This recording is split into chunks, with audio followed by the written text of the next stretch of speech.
When we met George Khalife, am I saying that correctly? You are, man. Khan and the Khalife together.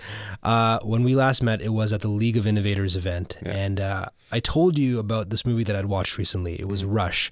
Yeah. I think it was made in 2013. Yeah. It was about two NASCAR racers, not NASCAR racers, sorry, that's a different movie. That's Talladega Nights. Yeah. Two F1 racers, James Hunt and Niki Lauda. And why that movie reminds me of you is because, like one of the characters in there, Niki Lauda, who gets into an accident and just goes out of the game for the longest time. I mean, he's dejected, he's in the hospital, he's lost the spirit, he's lost the drive to continue.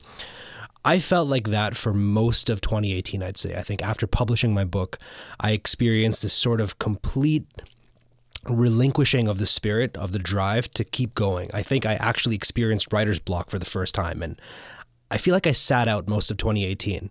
But in that movie, Niki Lauda is watching TV and he's watching James Hunt do his thing. He's at the top of his game. He's really just out there racing, motivating others, just really leading that sport, leading the industry forward. And, you know, when I watched that movie and then I came across you in Raphael Wong's Canvas Series podcast, shout out to Raph. Yeah, great guy. I saw you and I said, oh, fuck, I got to get back in the game. Wow. Because you're out there, you're doing this, and it was very inspiring. It was very motivating to see you do that. So first of all, I want to start by saying thank you. Thank you, because this is the longest conversation we've ever had in person, and you don't know, but you've actually helped me get out of depression. That's amazing. I think I was at a really dark, I was in a really dark place in 2018, and you helped me to crawl out of that just by being yourself, man. Well, I really appreciate it, man. And first of all, I'm really grateful to be here. Doing this podcast with you, you know, and I've followed your journey too, you know, from writing The Burnout Gamble and doing everything else, just even creating content online. You recently have an online classroom now. Yes, that you're teaching. So you're doing great things too, man. And just being a part of your environment has also been inspiring to me, and you know, really touched to hear you say that as well. I hope so, man. And we have a bit of an age difference between us. So I'm 31 now. You're 25, and you're doing at 25 what I think I'm doing or started doing at 31, which is wild for me to see. You're in many ways the anti-millennial. I just look like a baby boomer. You look like a really built baby. We talked earlier, right before we jumped on the podcast, about work ethic and about, you know, you being an analyst, but having the mindset of a VP, that you were always, in your mind, a VP. You were always a CEO. Your mom says she wants you to be a CEO someday. In your mind, are you a CEO? Yeah, in my mind, I want to be a leader. So title aside, you know, I think I've always known within myself that I have a leadership capability, you know, to inspire myself first, but to also inspire my community. And that's what I've always wanted to do. You know, never have the rhetoric that I'm perfect by any means. In fact, far from it. But what I've always kind of pushed within myself is the agenda that, you know, because I know what I'm good at, I want to constantly improve, constantly develop, and get to a place, you know, where I'm happy, which is, you know, never something that you can, I guess, attain, but it's just something that every day you want to improve on. You want to sort of craft and pivot and change. And I think that's what's exciting about life, man, is that we're all trying to figure it out. You know, someone watching this could be like, oh my God, this dude has, you know, so much figured out at only 25. But the truth is, you know, I'm only getting started. I'm only just now starting to figure certain things out. And I think life will be a journey of constantly figuring out what your purpose is, pursuing your passions, and hopefully impacting people in a positive way. So that beginner's mindset of feeling like you just started out, do you anticipate that you're going to have that same mindset when you're 50 and much more accomplished in your life? Do you always want to feel like that? Do you always want to feel like you're still capable of learning and capable of improving? Or do you feel like there's a destination in mind, and once you get there, you're going to be crystallized as George Khalife? Yeah, I think for certain things, you know, you obviously want to build a specialty. You want to build some capacity that people can come to you now for advice. And I think that's maybe why you'll have a CEO in a seat, right? Or the president. Like, people will want to go to you for certain knowledge bits, right? So you want to attain that specialty in certain areas. But I think that's what's exciting. You know, even if I get to 50 years old, there's going to be certain things that I can learn. You know, there might be sports, hobbies, there might be certain areas in life. I might be still working, building a business, who knows, right? And I think that there's so much to do, there's so much to learn, there's so many people to know and connect with, that because of that, I'll never feel like I've hit the finish line.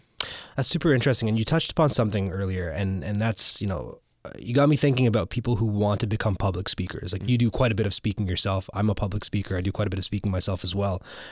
The one thing that I feel is left out of the narrative of public speakers is that in order to speak about something, that something needs to exist in the first place. You can't just go up on stage and just speak about something that you haven't actually rehearsed the scenarios of, something that you don't have subject matter expertise in. You know, when I started my career, now I speak about a whole host of topics, but when I first started out, I was speaking very much about acute subject matter expertise within social media. What are the things that you started speaking about? The things that you had hyper competence in, the things that you felt like you were an expert in, not necessarily the expert. I'm not necessarily the expert in anything, but I am unexpert. You are unexpert. What is the thing that you are unexpert in that you've been asked to speak about? Sure. I'll answer that. And I just want to kind of give my 2 cents on this Please. too, because I think it'll help a lot of listeners. But Hamza, I think as you sort of go along, right, whether it's personal or professional, there's going to be certain things that you have to build awareness within yourself.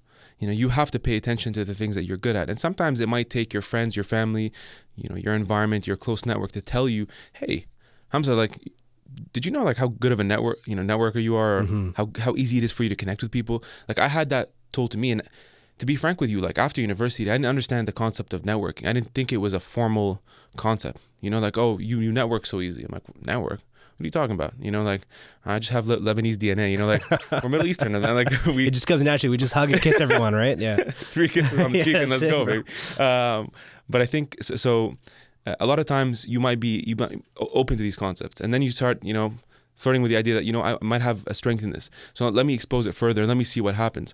So I've been asked to speak about things like personal branding. You know, and some people get it wrong. Like they think I'm just always promoting a brand, and it's really not. But I think now they understand that I'm storytelling. I love telling stories. You know, even just saying it gives me energy. You know, I love documenting.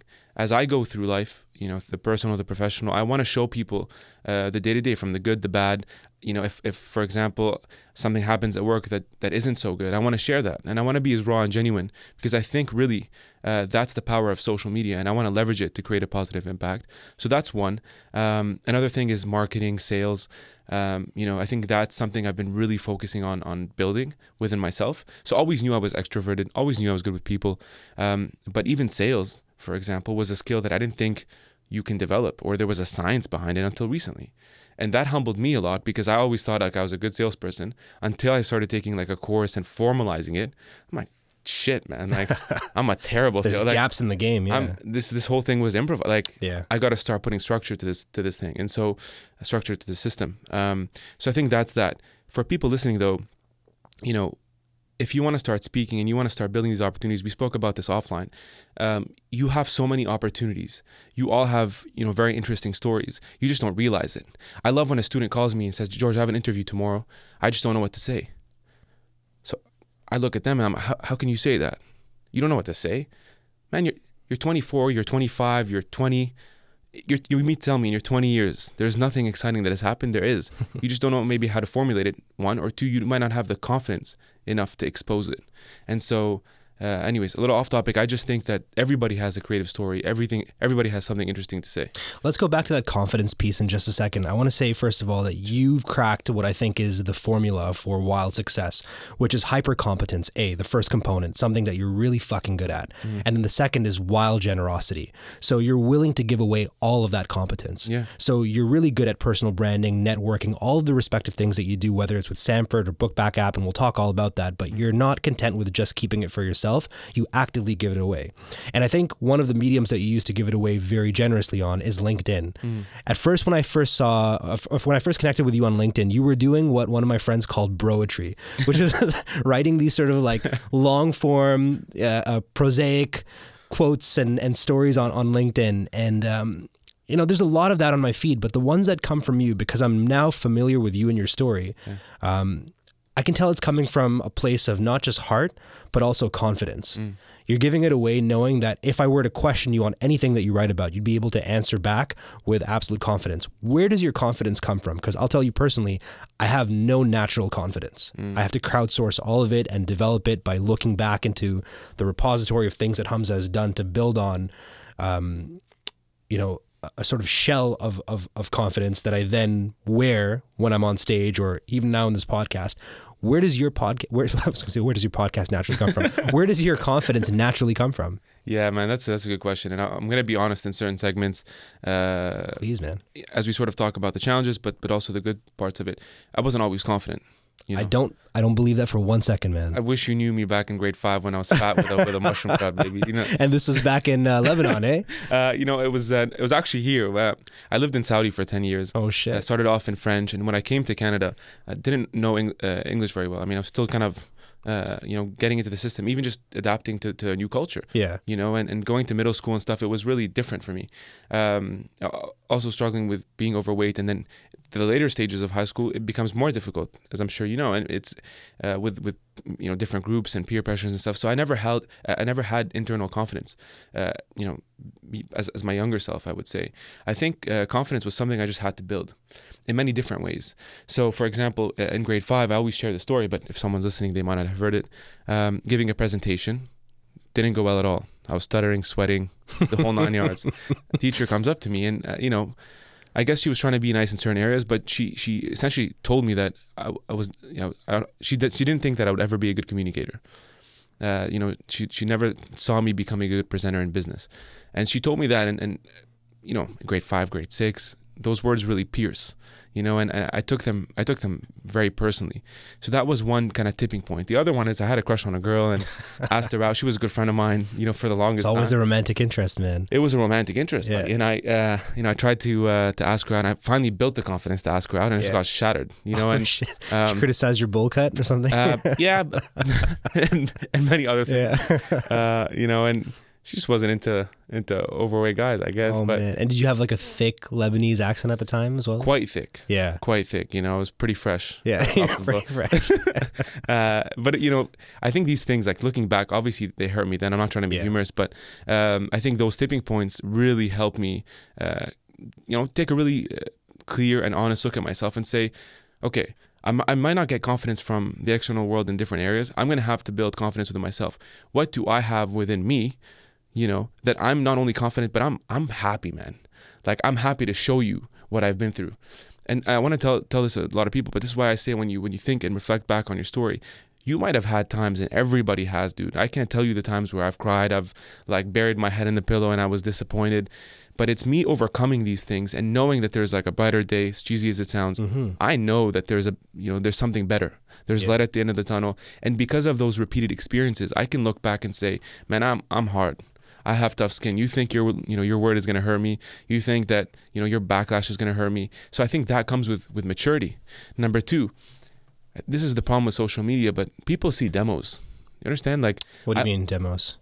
I go on your profile. I don't know Hamza Khan. Huh? Oh, okay. So you mean like highlights? Highlights. Oh, got it. Okay. I'm only seeing a trailer of you. Yeah, you're seeing what I want you to see. Yeah, 100%. But the flip side of this is, if I come and criticize you and you get hurt by it, what I want people to understand is people are only seeing 2-second segments, 20-second segments, maybe just this podcast, but they don't know, the 31, 32-year-old Hamza. They don't know the 25-year-old George. You haven't been there during my challenges.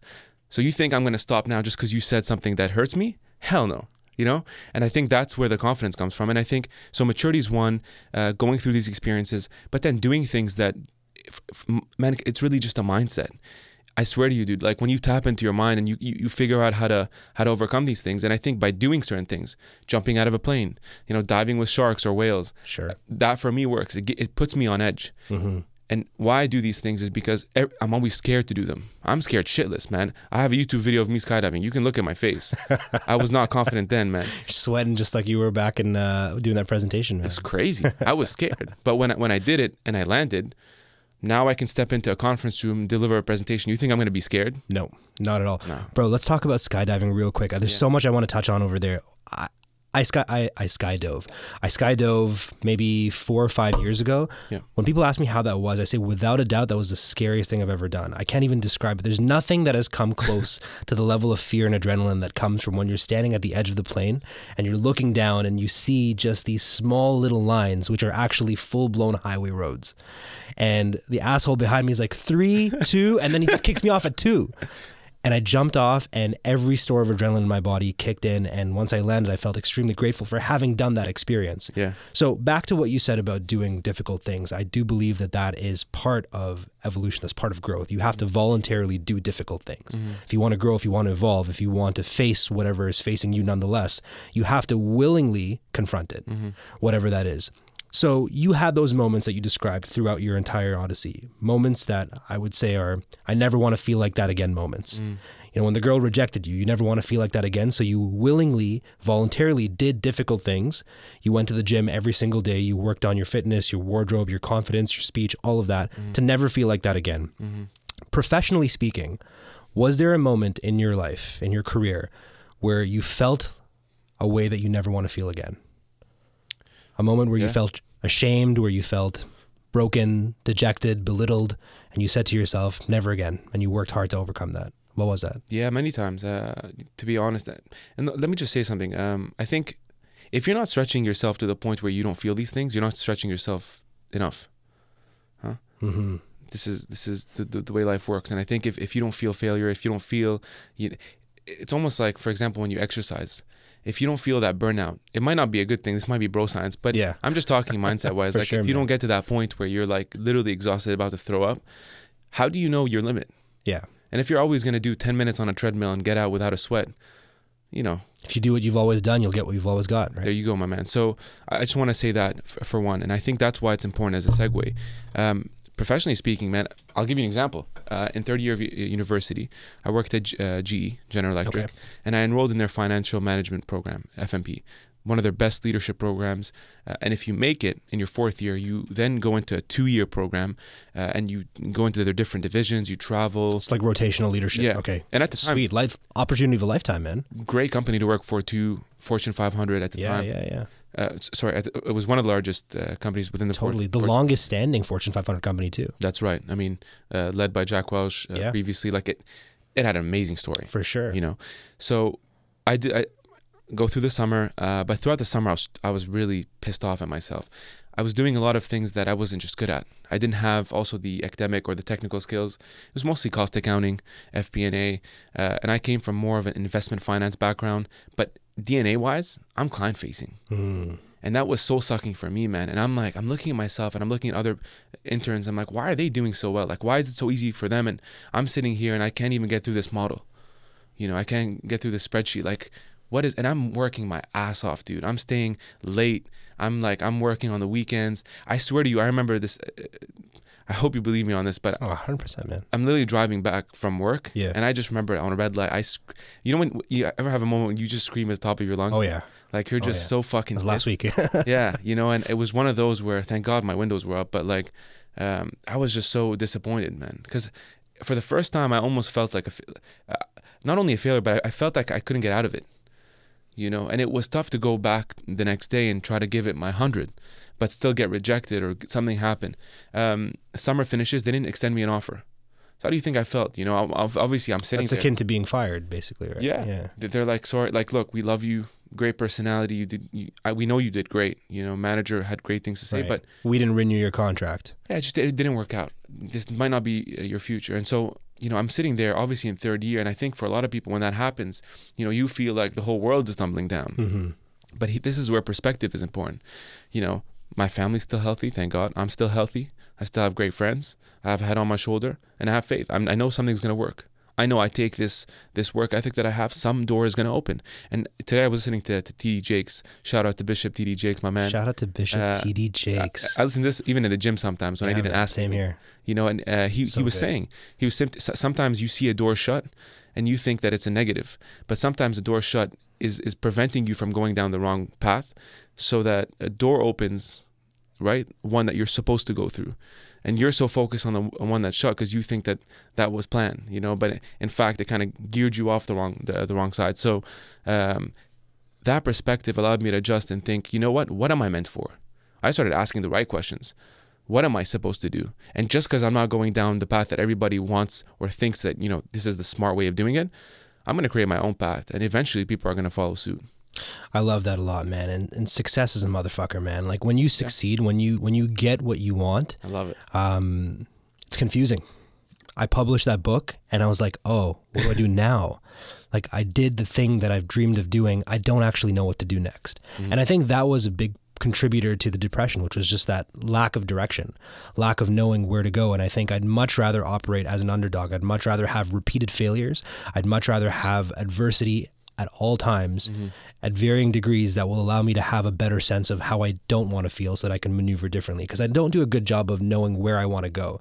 I have a general sense of where I want to go, but I have a strong sense of what I don't want to do, where I don't want to go back to, basically. Which is equally important. I think so, but I think at some point though, like as you move further in your career, man, and I say that as though you're not already super far in your career. I apologize. I keep on forgetting that you're 25, man. I feel like I'm talking to a fellow 31-year-old over here.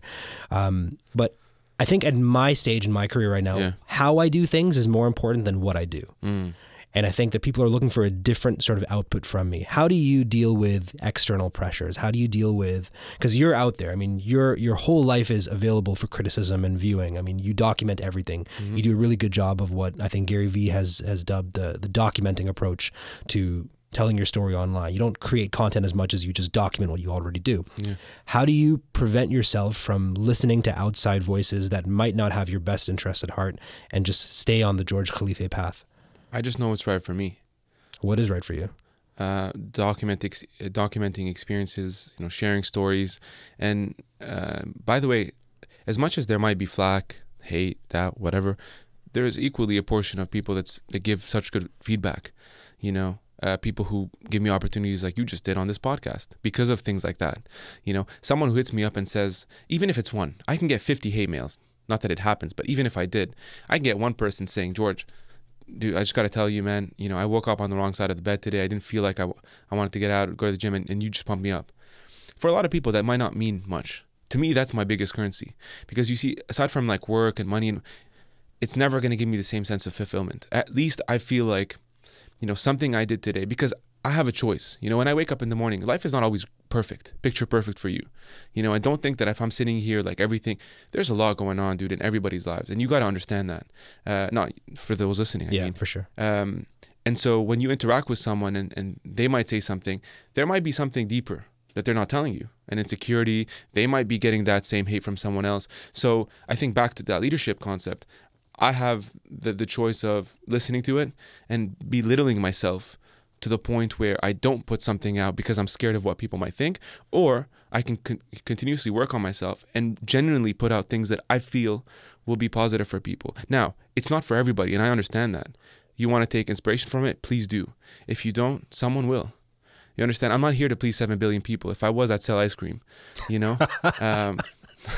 That's amazing. I'm definitely going to use that, man. Yeah, I know what's right, dude. I know what's right, and I don't always do what's right. But I'm here to share my experience because I think for the first time we can. So why not use it, man, and do something good with it instead of taking aimless selfies? I appreciate that so much, man. And I think that's really just given me the confidence that I need to go out and just move forward with the multiple projects I've got going on, specifically projects that require me putting myself out there. I can think about maybe a time 2 or 3 years ago where there was no hate mail. There's no hate mail now, but there was no negative comments. There was no negative feedback. It was just, hey, Hamza, we see you. Keep going. This is great. This is fantastic. And then they started coming in. Then came the DMs, then came the downvotes, then came the negative comments, then came the, I saw spelling and grammar mistakes. And I think for me, as somebody who had this image of myself, having had that chipped away, it really started to affect my confidence. But in seeing you and doing what you've done and doing so, I want to say that what you're doing is polished, right? But it's not overly polished. It's still raw enough where it feels like you're doing it, where you're the person in control of that. I see that now and I think to myself, man, just get it to 80% and put it out there. Get it to 80%, put it out there, and you're not going to be everyone's cup of tea. But you might be someone's glass of whiskey. You might be someone's shot of tequila, and that's perfectly fine. I would much rather do this. I mean, if we only have, if we only have one listener on this podcast, but that person depends on this podcast, I'm in. I'm going to do this until the end of time for that one person. That to me is much more important than having 1 million subscribers who just barely check in. Yeah, I think that's a good way to put it. And like you bring up a really good point where the whole 80% notion versus 100%. Okay, in entrepreneurship, and any entrepreneur is going to vouch for this, you can't always wait for something to be perfect to put it out. You just can't. You can't. Right? What did Reid Hoffman say? He said, if you're not horribly embarrassed by the first iteration of what you've put out, you've waited too long. Yeah, exactly. I love Reid Hoffman. I love this exact quote too. He also says something like, an entrepreneur is someone who throws himself off a cliff and tries to build a parachute on the way down. Yeah. True story. Interesting quotes. But I think that's true. As an entrepreneur, if you're always going to wait, you're never going to get to market, and someone's going to beat you to it. You have to understand that. Now, I believe that if, first of all, this notion of perfection, is always, I think, going to imprison you from putting yourself out, because I just don't understand how you can attain perfection. It's relative and subjective. I understand and I appreciate someone who likes perfection, maybe as an artist, and you want to put things out, but I'm more of the believer of being cognizant of it and wanting to improve your work. I think that's important. I recently put out a video on LinkedIn that showed my episode 1 on my podcast versus episode I remember seeing that 29 or something. Earth and Moon. Oh my God. Like, I watched that again, and there's a reason I didn't take it down, by the way. Take down my first episode. But let me just, I kind of cringed when I watched that first episode. And God bless Paul Nadeau, who came on as my first guest, because nobody wanted to. But I wasn't a good interviewer. I thought I was. I thought I was like Jimmy Fallon or something, And just laughing awkwardly at your own jokes. Yeah. And it's just like, and I would say every time. And like, it's just so weird and awkward seeing myself, back, during the first segment. My half of my head was cut off. Like, it was weird, to be frank. And but that allowed me to appreciate it so much more. The more I started doing it, the more I improved. And I think that's the whole point. How can I be perfect in the first time? I've never interviewed someone formally on a podcast. I've never done a podcast myself. So until and this is why, man. Here's the thing. I just want to also say, please. People sitting on the sidelines, on the bench, are so easy to criticize. You ever sit on, like, you watch the Toronto Raptors, and you're like, hey, you just missed the dunk. Yeah. I'll give you a ball. Please show me how it's done. Yeah. If you can make 5 layups, I'll give you 10 million. So I think it's all contextual, and so I just think I pay more respect to someone who's actually under the limelight versus someone who's in the dark criticizing the person in the light. Bro, I think that's a big reason why I've backed away from Twitter. Twitter has just become, I need to clean up my Twitter big time. My Twitter, anytime I log in, it's just people criticizing all the time. It's just people complaining and whining. And, with that being said, there are definitely issues that need to be complained about and talked about. And, I'm all for that. But when I see it done in a way that's malicious, where they're trying to take down somebody who is putting out content, that is doing something that is, a good example of this I listened to this podcast called The Fighter and the Kid. Oh, yeah. So this is Brendan Schaub and Brian Callen, right? So it's super interesting because I see Brendan Schaub, I'm like, okay, here's a guy who's trying to go out there and become a stand-up comedian.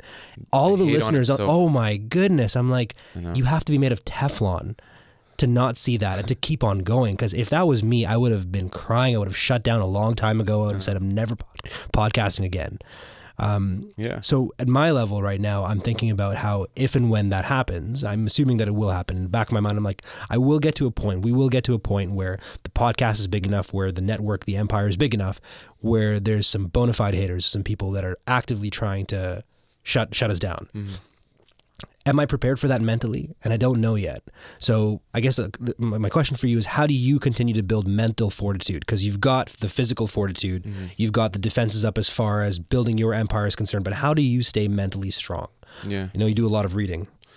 It's a mixture of these things. I think reading, exercising helps a lot. Big time. And you're daily, eh? I try to do 5, 6 times. Wow. Usually I'll have a day off for sure. And I just think it's so important, man. Like, every time you step in the gym, you almost want to overcome something, and I think pushing yourself, and again, doing these crazy things like maybe skydiving once a year, puts you out of your element. Constantly learning is important. Having a great support system, like close friends who I can go to, and sometimes they build my ego, sometimes they shatter it when I need it, when I need a bit of humility, and I'm grateful to have, parents who are supportive, and a sister who always supports me in everything I do.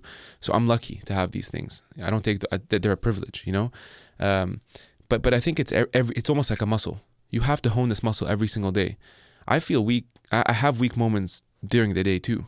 It's not like you can be 100% confident and like Superman or Superwoman every single. No, man, this is not the case.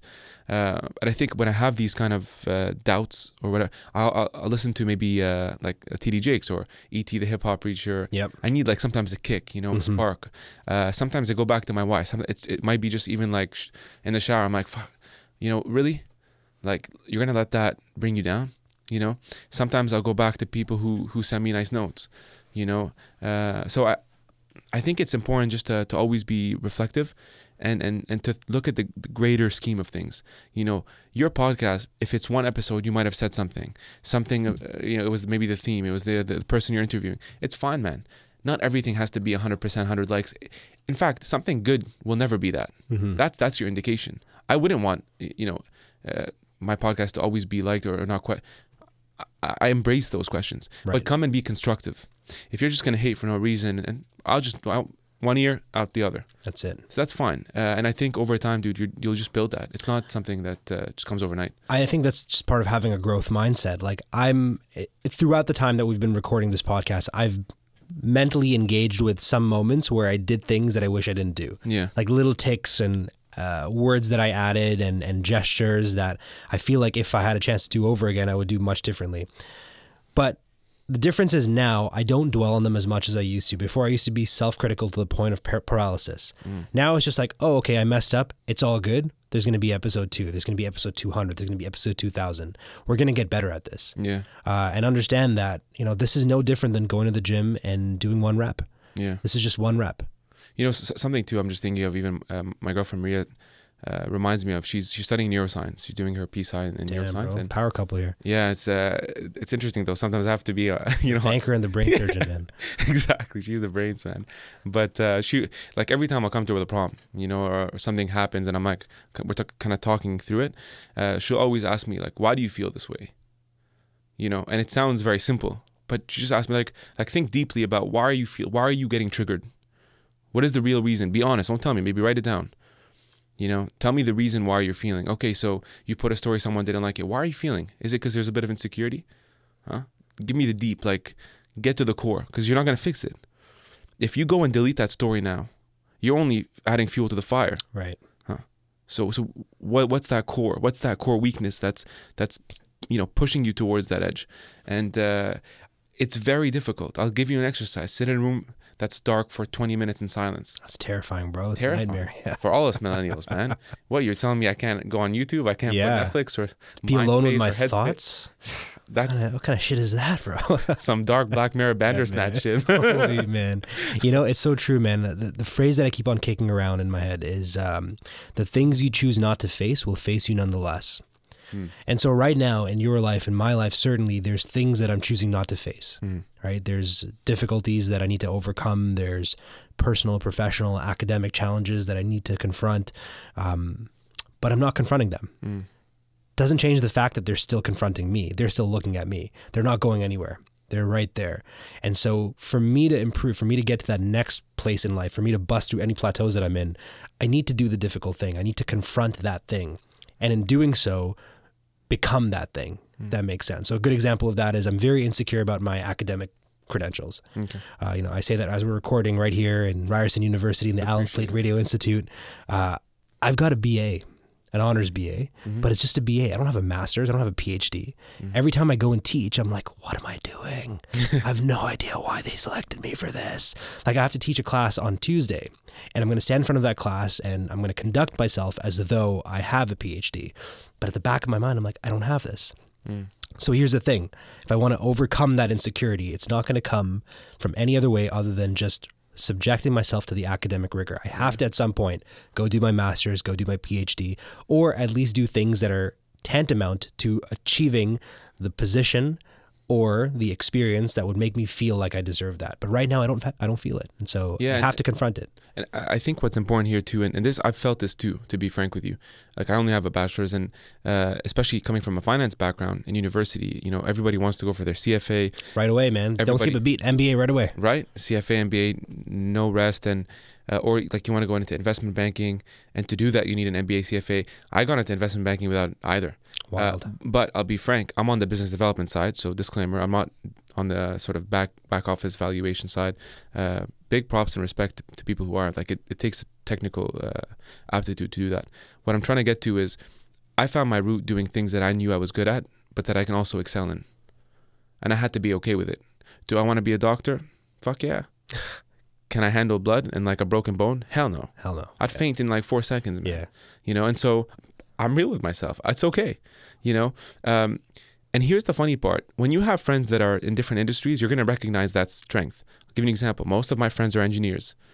You know, God bless them all because they're super technical. They're analytical as heck, man. Like, you know, very detail oriented. So they should be. I'm not so much the same kind of skill set. You know, for me, it's more, I can improv really well. You put me with a client, you know, give me 30 minutes, you know, negotiation, closing a deal, being able to present, being able to craft a story, promote, rebrand. I understand people, you know, like deeply, you know, and from the EQ sense, and I'm learning to grow on that. So when we're together, you can see the mix. I took one of my friends to an event once, like a normal networking event. No elevator speech, just couldn't. Now, if he takes me to his environment, I would fail miserably, you know, having to do physics and chemistry to the level that they have to. I just can't do. So, not that I can't learn it, but I can't do it to the same quickness and ability that they can. And so you have to understand what you're really good at and just pursue it as much as you can and be okay with it. Last thing I'll tell you on this topic, because I've had this before, especially on social. I want to put out every time I achieve something. And I found myself in the loop that I constantly wanted to achieve as a way to affirm my credibility online and in person. Like, oh, you know, George was just did this, or he just created this, or he just did. And I was constantly chasing the next thing. What can I do now? You know, and sometimes that's good, that competitiveness. It drives you. What was not healthy about it was I was doing it so that other people can give me credibility about where I was. And eventually I had to look at myself and say, whoa, this is not good. Because you're eventually going to run into a wall here. You know, and I had to be very real with myself. So I pivoted and started doing things I enjoy doing. And as a result, gradually, people will sort of pay attention to. And they'll give you affirmation because you're genuine. Mm-hmm. And you can tell. You can tell when someone's talking, when they're bullshitting or they're genuine. You know, you can just tell by their tone. Yep. I can't be bullshitting for 60 minutes, let alone for 5 years. Eventually, something is going to come out. And I think that's what's important. And dude, that's the modifier right there. And I couldn't agree with you more for all the listeners. If there's something you're passionate about, listen to that, because there's a good chance that the thing you're meant to do for the rest of your life is going to be traced back to that passion. Yeah. You have to love what you're doing. Otherwise, you're not going to do a lot of it. And if you don't do a lot of it, you're never going to get good at it. Mm-hmm. Honestly, man. Before we go into some of the deconstructing George's day and understanding how you manage your time, energy, attention, focus, and then we'll let you go because I know that it's a Sunday that we're recording over here and you got a lot going on. But you were in Dubai recently. Yeah. What was that like? It was awesome, man. First time? Third time. Third time. Great food, good shisha, you know, good nightlife. And it's fun. Like, it's fun because, look, my sister lives there. My parents met us from Lebanon. The weather usually in Dubai, if you haven't been, it's like avoid summers and go during the winter months of Canada. Because it's sweltering in the summer, man. Exactly. Holy. You cannot handle it. You step out and you realize that all stores shut down from like 2 to 5. Yeah. It's like a sauna. It's a disaster. It's really bad. Yeah. Almost as bad as we have it here in winter, you know, dead winter. So, but it's fun. It's fun because it's opulent too. You know, a little too materialistic sometimes, I get it. But from a tourist thing, what I love about Dubai is they make an event of everything. Yes. Everything is grandiose, you know, it's like built up. And where do you think that comes from? Do you think that comes from, like, you know, because people look at Dubai and they have one way of thinking about it. My mom and my dad are not fans of Dubai at all. Mm-hmm. They make fun of it all the time. They're like, it's exactly the things you said. It's opulent, materialistic. But I look at it from the perspective of, what a fucking marvel. Like, we found this patch of desert and we built this mega city in the middle of it. And everything here is larger than life. Like, shout out to the vision and being able to execute. Now, of course, there's a dark underbelly to Dubai. Sure. And I saw that on the highways when I was driving. I'm like, why are all these buses full of men? Yeah. What's going on over here? And I'm like, oh, this place is built on the back of slave labor. It's fucking disturbing. But at the same time, I'm looking at it and being like, you know what? I can see that. I can acknowledge that it's wrong, but still pretty cool because there's nothing else like it. The only thing I can think of is Vegas. Vegas is the only other thing where they've built this artificial city in the middle of nowhere. Yeah, and I agree with your points. I mean, there's a lot of parts to it that are not exactly positive per se, and I think that's what they I guess that's the path that they took to build from the grounds up. But if you look at pictures when Dubai was like in early 2000s, there was nothing there. Totally. It was like deserted, you know. And so just to see where it's been now, and a lot of people there have respect for the royal family, and absolutely, you know, big fans of them. And you don't always see that in different parts of you know, of that region, right? I'd say.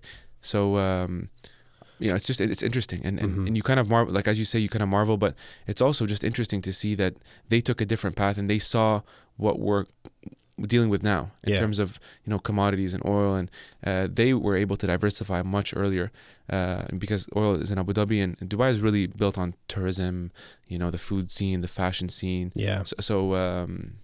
Anyways, they were able to diversify. And whenever people go to Dubai and they ask me for advice, I ask them first, how much money do you have? Because how much money you have depends on what version of Dubai you get to access. Yeah. So I first went when I was with my family. I couldn't afford shit. And so I experienced it from that perspective. Yeah. Then I went back when I had some money. And then I went back a third time when I had a little more money than I did. Mm-hmm. And it was a totally different experience. And then the New Year's night I was telling you about, I caught a glimpse into a version of Dubai that maybe like a few people see, and the fact that I saw it means that there's more versions of it that are well occluded from me. Yeah. A good example of this is, you know, growing up, I thought that 5-star was the maximum for any hotel chain. I'm like, okay, so, you know, you've got your Ritz-Carltons, you've got your Four Seasons, and then you find out that there's 7 and 8 stars in Dubai, and you're like, what is going on here? There's so many levels to this. It's a different level. But like even, you know, you go to a parking lot in the mall, like every second car is like a Bugatti or, man, you know, a Rolls Royce fan. Like it's insane. Opulent, man. I even met you know,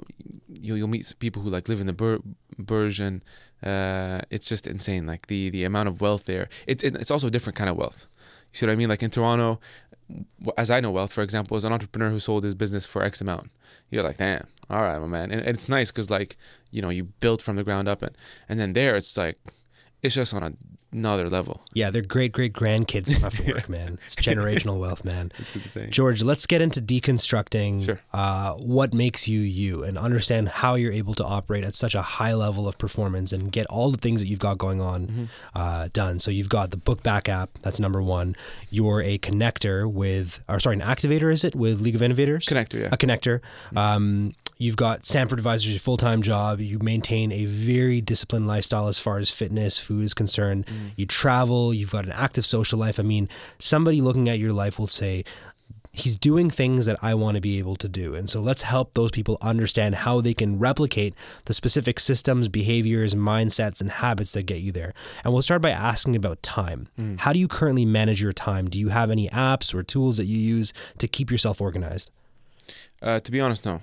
I don't. No calendars? So I use my calendar. Okay. You terrified me, bro. I'm like, how do you get to be George without a fucking calendar, man? No apps like the proper schedulers or. Sure. I just use my work calendar mostly, and I fill a lot of the stuff in there. I think that aside, I think what you need to focus on is priorities, and that's what I do. There are certain non-negotiables, I call them.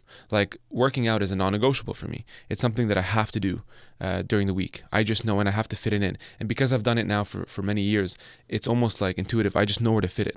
You know, for example, I'm on the business development side. If I know I have an event at night, I'm going to wake my ass up in the morning to go to the gym. If I don't, I'll go at night. But there's no excuse. I'll come, even if it's like, I don't know, minus 15 outside. I come home, I'm like tired. Non-negotiable. I'm going to go to the gym. Now, I have some downtimes and whatever, but there is no wiggle room there. Okay. The other thing is free space, free time. You know, I'm doing dishes, I'm listening to a podcast. I'm ironing, I'm listening to a podcast. You know, sometimes I have to set hard limits because like everybody else, I can get in the loop. So with social media, for example, I recently set timers on my phone. It's a new update on the iPhone if you have it. And it's a great way to do it. You know, past 10 p.m. now, everything locks. Wow. I have time limits on Insta, for example. A lot of people might not know this, but like, it's not like I spend all my day on Insta. Sure. You know, I might go and I see something cool, I'll share it. I'll engage with a couple people, and then I'll do work for hours. I'll go and engage a bit. I think it's how you use it, and I think operating in a smart way. And by the way, why I use social or how I use it is not the same as everybody else maybe. I'm using it from a different lens, and I'm using it, you know, one for the personal brand, but to share and document, as we talked about. So I think you have to be smart about how you allocate your time, but also optimize. This notion, I don't have time for gym or eating well or taking time for myself or going out with friends even for drinks. How are you going to convince me that you're working for 24 hours? Yeah. How? Yeah. That's just not the case. You're just sitting in front of your laptop on Facebook for 3 hours, man. A plane can get from Chicago to London in 8 hours, man. You're telling me you don't have time? Come on. So it's the way you allocate your time. And by the way, I was always pushing the grind thing, and I love it. I'm like, let's hustle, let's grind. But for you to do this, not only do it hard every single day in that 24-hour period, but to sustain that, you have to have a bit of a balance. For sure. You have to be a bit more well-rounded. And I found that personally for myself. The more well-rounded I was, the more I could operate more efficiently every day, but also for a sustained period of time. How do you beat procrastination? Because I'm a big fan of Parkinson's law, right? Work expands so as to fill the time allocated for its completion. Mm-hmm. You had BookBack app, which you got out into the world last month, I believe, right? Yeah, a couple months back. It was September, early September. Yeah. Congratulations, by the way. How's it been doing? First of all, it's really good. You know, very, very happy with the version 1. Right. As we talked about with Reid Hoffman, like it's just proud to have something on the market. There you go. Something we've worked on for 1.5 years in the background, part-time, self-funded with 2 of my co-founders. It was a fucking hustle, man, and we just got it. So like going back to that question about how do you beat procrastination, you could have easily launched that app next year or the year after, but you forced yourself to launch it at that particular time. How did you defeat your innate desire to procrastinate? Because I procrastinated when I wanted to. What do you mean? Which probably doesn't sound intuitive. You have to listen to your body. Okay. So, for example, I think what happens is a lot of people, like after this podcast, okay, I can force myself to go and read a book, like a Tim Ferriss book, and like journal. It might not be what I want to do. So if I do that, essentially I'm creating a negative association with the whole array of like maybe self-development. Next time I'm going to do it, I have a tick now. I'm like, oh God, this is going to feel like shit. I don't want to do it. Well, why am I doing it? Just to say that I'm doing it, and then I can put a story that, you know, I'm a productive Sunday person. Like, no, man. After this, I might go chill at home, maybe watch an episode, and then, you know, I'll sit and be like, okay, I feel like I want to read. Yeah. So I'll read. But I block times when I want to do stuff, for sure. But I feel like you want to be willing to do something, you know, and then you have to build a muscle to do it constantly, and it's consistency too. And so I just think that if you constantly push yourself and do stuff that you just don't enjoy, eventually that, you know, you're gonna kind of miss the ball. Sometimes you have to be hard on yourself too. So that's the caveat. It's not to say like, you know, you can go and game all day. I'm not a gamer at all, but if that's your thing, then do a bit of it. But understand your limits. And I think that's kind of like working out. You have to build discipline. You have to build discipline within yourself. You have to be committed. But on the upside, with BookBack, for example, it was a little easier because I enjoyed working on it. Now, it wasn't always enjoyable. Got it. On the days that were difficult. Yeah. But I was always long-term thinking. And sometimes what people miss, dude, is, oh, I want to buy a Lambo, as an example. If that's you watch, and that's what you want to do, okay, I want to buy a Lambo in like 2 years. Well, what are you going to have to do in a 24-hour window today, starting right now, that's going to get you to that, whatever that end goal. Daily imperative actions you need to take to make it real. Yeah. Dude, you have 24 hours. That's all you have. Yeah. All I can really say for certain is that right now I'm here. I have no clue what's going to happen. No. I'm going to walk home after this. Who knows? Like, it's like a free script. Yeah. You know, so I'm in control now. But realize, when I'm with you, I'm not doing this shit. Oh, one sec, Hamza. Yeah. Yeah.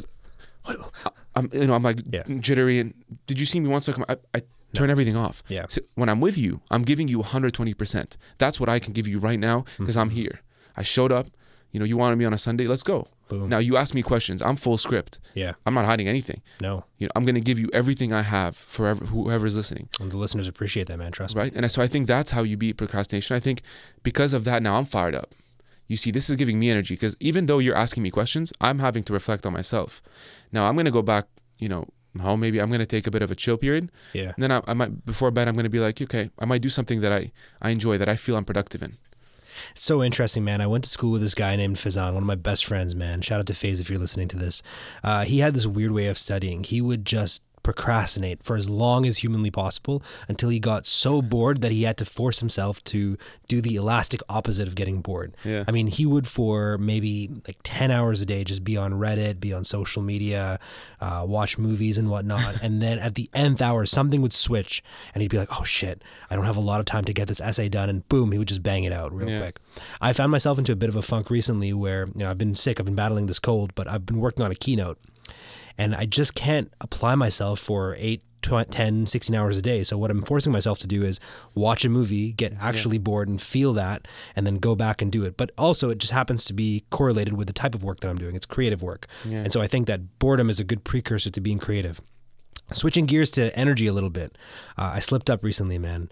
I ate McDonald's for the first time in a long time. Oh, had Papa so John's on Friday. good, man. On Friday? Oh, man. Shout out to Papa John's, man. It wasn't even a cheat day, bro. My whole life has been a cheat day, man. Here's the thing. You talked about going to the gym, right? And you talked about like making sure that it's non-negotiable. I hate going to the gym. Okay. The idea stresses me out. Okay. But I force myself to do it because I know that the days that I go to the gym, my inclination to eat junk food will go all the way down. I'll have much more energy sustained, and I actually love it when I'm there. I just need to get over that first 20 to 25 minute period of waking up, being like, oh, is this really what I want to do right now? Getting myself to the gym and doing it. So I'm with you on that 100%. But talk to me a bit about the fuel that you put in your body, because I think that's where I'm falling short big time. I mean, as somebody who just knocked back a double Big Mac with an apple pie and some poutine on the side, oh, it was so good. 30 seconds of mouth pleasure, but like 24 hours of disaster, bro. Sounds better than the naked juice that I just had, man. How do you stay disciplined with a diet, man? Yeah, look, even with the diet, I think what's important is to make it fit for you, for one. But I'm just gonna make it very simple. We all know what to eat. The problem is you're not fucking eating it. Oh, God. I'm just being kale. I'm just quinoa. You know what I mean? It's really that simple. I'll give you some things I've been doing. Okay, I used to have uric acid. It's something I had I think I was kind of born with it, or it built up gradually. What is it? Essentially, it comes from eating a lot of purines, like a lot of organ meats, chickpeas, stuff like that. And what happens is it creates crystals in between your bones. So the first sign is always your big toe. It kind of like flares up, and then it's a precursor to kidney stones and stuff. Oh wow! It's not a nice thing to have. Anyways, what I've been doing is, and this is something credits to my dad, apple cider vinegar with warm water every morning. Holy man, dude! If there's something you want to do to step your game up quickly, I'm saying like either apple cider vinegar or a lemon. Squeeze some lemons. Warm water is important. And what happens is they're both acidic in nature, but when you digest them, they become alkalinic. And so your pH scale now balances out. That's why you start pissing crystal clear all day. Wow. So it's great to flush the system. And it's also kind of good for weight loss and many other things, but I'm just talking health-wise right now. I'm popping by Metro right after this. Apple cider vinegar. Please, just do this for a month. No, I'm 100%. I'm doing this right after this. There's one thing I'm going to report back, man. Yeah. I'll show you pictures of my piss afterwards. just let me know how it's going, man. I'll save it. But so that's one of the things I do early in the morning, and right away when I have water in my system, I'm like clear. Yeah. I'm energized. I feel good. Yeah, man. My mind is clear a bit. So that's one thing I do. If you're working out, I typically can work out in the morning without a breakfast. But if I don't work out today, I have a pretty simple breakfast. Oatmeal with honey. I can have. I don't drink. I drink almond milk. So I don't. No animal milk for me. I'll have eggs. You can put mushroom, make a nice omelet, whatever you want to have in it. If you like eggs, that's a great thing to start with. Yogurt, something simple, but something to kind of activate you. I think having a good breakfast is important, but nothing too carb dense also where it's going to lower your insulin or spike that insulin in the beginning and kind of like lower your mood as you go into work, especially if you're high pace. I have meetings and stuff. I can't be like sitting down and drooping. I need something to quickly activate me. Give me a bit of glucose, a bit of that rush, but like to sustain. Mm-hmm. If you have complex carbs like oats, complex carbs are things like brown rice. They're whole. They're not refined. Those sustain you for a longer period of time, but they're also easier to digest. So I do that. Lunch, something simple, salad, even a sandwich, for example, and a fruit cup. Something, again, light, but enough. Sometimes I'll go by like Jimmy the Greek. If I know I'm going to have like a good workout sesh, it's fine. Have them. And then after the gym, a chicken breast, salmon, maybe tilapia, tuna, another salad, whatever kind of thing that sustains you. I love peanut butter before the workout. I'll have a tortilla bread, peanut butter and honey. I eat a lot of honey because for me, I'm a sweet. I crave a lot of sweets, man, and that just shuts my cravings. But at least it's the Middle Eastern background. It's those dates, man. The dates, man. The feed me with dates when I was like 3 years old, and then on top of that baklava. That's why I have chubby cheeks, baby. That's amazing, man. But dates are actually really good too. Yeah. Dates are good, 100%. Pre and post. One thing I'll just say is if you're going to work out, focus on the pre-workout meal. This is where a lot of people get it They mistaken. work out on an empty stomach. Not just that, they focus on the post-workout meal. Right. Not intuitive though, because your body takes at least 2 to 3 hours to assimilate. Something as simple as protein. I'm not talking like carbs or if you eat like a Chipotle burrito. So I would rather you eat something proper before you work out, because when you're finished your workout, those nutrients are now being assimilated by the body and broken down, protein, carb, fat. Very interesting, man. And now switching gears to the last piece on sort of your performance points. We talked about time, we talked about energy. Let's talk about attention. You told us that you use that feature on iOS right now that regulates how long you spend on social media applications or any application period. Where do you draw the line for notifications in your life? So do you allow for all notifications to happen? Phone, text message, email, Snapchat, Instagram, Tinder, all of that? So no Tinder. No Tinder. But Sorry, Mary. one of the things, like for example, I always have my phone on Do Not Disturb, and Always. yeah, but it pisses my friends a lot. It pisses off my friends because You never pick up your phone. and it always goes to voicemail. So I'm sorry, guys, if you're hearing this. But what that allows me to do, at least if I'm sitting in a meeting or even now, it's not constantly like flashing or it's in the background at least. So I like that personally. It's been working a lot for me. Look, I've also been more intuitive. Like I listen to Simon Sinek a lot, and I'm not great at this, and I still struggle with it. But just being more present. We talked about this before, and so the whole notification thing. Like my phone can be popping right now, but it doesn't mean I want to check it because I'm with you. Yeah. You know, it's disrespectful, and I think I'm still. Again, I'm not perfect at this. I still have a long way to go. One of the things my roommate actually did, Patrick. Every time we'd go out for to dinner or whatever, we'd all collect our phones, put them on the side. Whoever checks their phone first has to pay the bill. I love it. So, so even making it kind of like gamifying it a bit, makes it fun. And I just think that because we're so sort of how do you say it? Like we're always with our phones. Conditioned. We're conditioned, right? And it's always at arm's length. Like this thing is always with me. Yeah, it's with me become more an than, extension of you now, right? Exactly. And by the way, here's a cool exercise to do. If you ever walk into a club, pay attention to yourself. Club, an event, a bar, a lounge. I don't mean a club just by itself. Sure. Anywhere where there's people. Watch what happens. There's people in front of you, okay? Please do this the next time. Yeah. It's a little creepy, but just notice what happens. Notice how many people do it. As soon as you walk in with a crowd-filled room, everybody, like 8 times out of 10, everybody's going to pull out their phone. It's a reflex, right? But it also gives you confidence. I'm attached because guess what? If I feel shy, nervous, or insecure, what am I going to do? Retreat back into the place where you're going to get likes and so push yourself views. away from it. Yeah. Walk into a room, be present. What's it like? I'm here. Yeah. Show that you're kind of I'm present. I'm with you. And again, I'm getting better at it. I love that, man. And again, I said at the top of the podcast, and I stand by it, you're like almost the anti-millennial, man.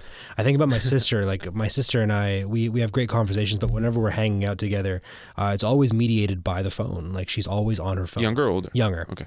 She's always on her phone, whether it's a family dinner, family trip, talking to you. She's having a full conversation with you, or so you think, but she's on her phone at the same time too. And so she's Gen Z. She's a cusper. She's like at the cusp of Gen Y, Gen Z. Okay. But with that being said, like I might be old school, but I see it as a sign of disrespect. Like if we're sitting down and if you were on your phone right now, I'd be perplexed and I'd probably be like, hey, George, like, what are we doing here, man? Like, is there something more important on your phone right now? So that's really good, man. And I hope that because the numbers are in, we don't have to wait for them anymore. The reports are showing that levels of anxiety, depression, mental health issues can be traced directly back to your usage of the phone. We're spending so much time on our phones. My partner Bailey talks about this all the time. It's reached endemic levels. And I think in our lifetime, we're going to see social media detox, social media rehab become a thing. Phone rehab, phone detox, people just putting their phones away, going away on retreats to be away from their devices. That I think is going to happen very soon. I think so too. Yeah. Scary stuff, man. It's on you too. Like, I just want to, the last thing I guess I'll say about this, because we're both active on social, I think it comes down to the person. I said this when Tinder first came out as a joke, but I was like, Tinder, all it really did was just highlight the human behavior. It's not forcing you to do anything. It's not putting a gun to your face. Neither is Snapchat or Instagram. You don't like it, turn it off. The inclination was always there, right? You don't like me, unfollow me.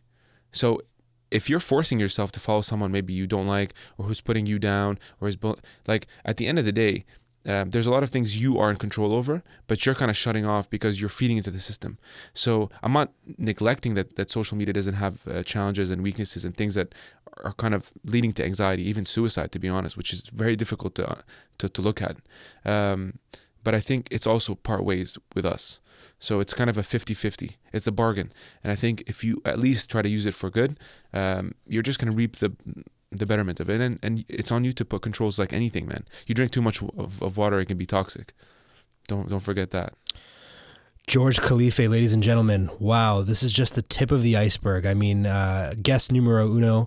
Thank you so much for doing this, brother. Really Very appreciate grateful, this. We covered a lot of ground in this last hour that we were together. A lot of ground. But like I said, just the tip of the iceberg. We have so much more to talk about, and I have every expectation to all the listeners that George will be back. I will do whatever I can to make sure that you come back on this podcast, and we keep on talking and keep this conversation going. I am so motivated. I saw Kwaku bouncing his head a couple of times from the corner of my eye as well, being like, yep. I need to hear that. I need to hear that. Shout out to Kwaku one time. Shout out to all the listeners. Shout out to our producer Kwaku. George, where can people follow your adventures online? Sure. So connect with me easily on, mostly active on LinkedIn and Instagram. So LinkedIn, my full name, George Khalife. Instagram is Khalife Style. So is Twitter. And I'd love connecting, really. Like, I'll respond to any questions you might have. If you just want to connect and stuff, I love it. And that's what I'm here for. And for all the student listeners, because there's going to be a few who might even cross over from Student Life Network, tell them a little bit about BookBack app and what they can use, especially with the new semester just being upon us. Sure. Quickly, BookBack is an app for students to buy and sell books. I realized very quickly after having graduated for like 4 years, people are still using Facebook groups. They're using Kijiji, Amazon. There wasn't a marketplace that made it easy for students to do this, let alone in an app version that was clean, well designed. Still, version 1, we're just getting started. So I'd love it if you download it at least and just try it. Let me know what you think. And we're also now kind of planning the version 2. So we're really trying to think about how we can connect students to tutors, maybe exam notes, and make this more wholesome. But really, I thought it was cool as a project for myself. Great learning. And we just wanted to bring something that answers a pain point. Amazing. George, thank you so much. Listeners, don't forget to subscribe to George's own podcast, Let's Grab Coffee, as well as our producer Kwaku's podcast, The Waste Man Podcast. We're out.